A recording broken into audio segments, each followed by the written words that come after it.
Hello hi ಸ್ನೇಹಿತರೆ, SSLC ವಿದ್ಯಾರ್ಥಿಗಳ result ಬಂದಿದೆ.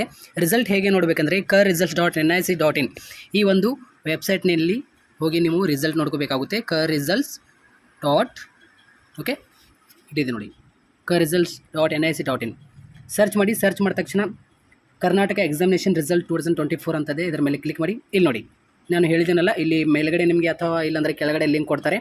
SSLC ವಿದ್ಯಾರ್ಥಿಗಳ ಪರೀಕ್ಷೆ 1ರ ಫಲಿತಾಂಶ ಪ್ರಕಟಣೆ ಅಂತ ಕೊಟ್ಟಿದ್ದಾರೆ, ಕರ್ನಾಟಕ ಶಾಲಾ ಪರೀಕ್ಷೆ ಮತ್ತು ಮೌಲ್ಯ ನಿರ್ಣಯ ಮಂಡಳಿ. ಸೊ ಇದರ ಮೇಲೆ ಕ್ಲಿಕ್ ಮಾಡಿ ಆಯಿತಾ. ಇಲ್ಲಿ SSLC ಅಂತ ಇದೆಯಲ್ಲ, SSLC ಲಿಂಕ್ ಮೇಲೆ ಕ್ಲಿಕ್ ಮಾಡಿದ ತಕ್ಷಣ ಇಲ್ಲಿ ಎಂಟರ್ ಯುವರ್ ರಿಜಿಸ್ಟ್ರೇಷನ್. ಓಕೆ, ಇಲ್ಲಿ ನಿಮ್ಮ ನೋಂದಣಿ ನಂಬರ್ ಹಾಕಿರಿ. ಓಕೆ, ಇಲ್ಲಿ ನಿಮ್ಮ date of birth. Okay, date of birth ಹಾಕಿದ ನಂತರ ಸಬ್ಮಿಟ್ ಮೇಲೆ ಕ್ಲಿಕ್ ಮಾಡಿದರೆ ನೆಕ್ಸ್ಟ್ ಪೇಜ್ನಲ್ಲಿ ದ್ವಿತೀಯ PUC ವಿದ್ಯಾರ್ಥಿಗಳ ರಿಸಲ್ಟ್ ತೋರಿಸಲಾಗೋದು.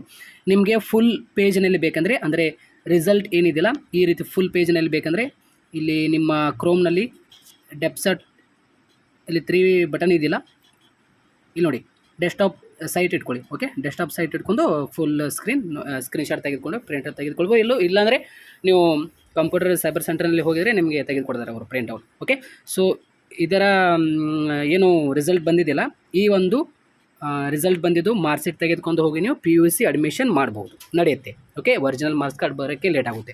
ಸೊ ಎಲ್ಲ ವಿದ್ಯಾರ್ಥಿಗಳಿಗೆ ಈ ಒಂದು ಶೇರ್ ಮಾಡಿ. So all the best, congratulation. ಯಾರೆಲ್ಲ ಒಳ್ಳೆ ಫಲಿತಾಂಶ ಕೂಡ ಮಾಡ್ಕೊಂಡಿರ ಅಂತ ಅನ್ಕೊಂಡೆ. PUC ವಿದ್ಯಾರ್ಥಿಗಳಿಗೆ ಇಲ್ಲಿ ಕ್ಲಾಸ್ಗಳು ಮಾಡ್ತಾ ಇರ್ತಾನೆ.